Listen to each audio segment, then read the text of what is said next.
Околу 50 пријави за сомнителни уписи на имот стигнале до катастарот, откри директорот на Агенцијата за катастар на недвижности Иван Живковски во гостувањето во емисијата Бизнис 21.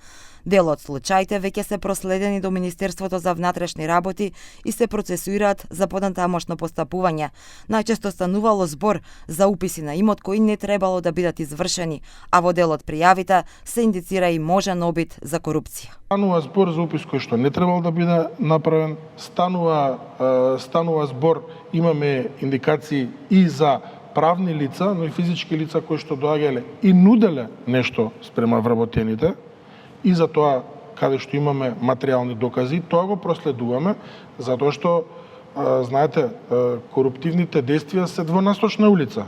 Има некој нуди, има некој бара, меѓутоа мораме да ги прекинеме од двете страни. Живковски вели наследиле над 1000 предмети од претходното раководство и сите ги решиле. Имало сомнежи за коруптивни постапки и претходно.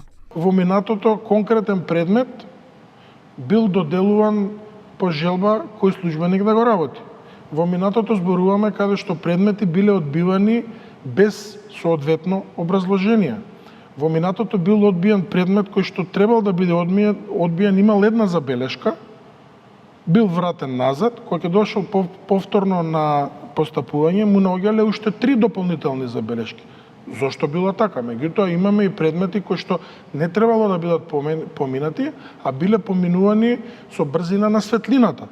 Паралелно на тоа имаме предмети кои што чекале по 8, 9, 10 и 12 месеци.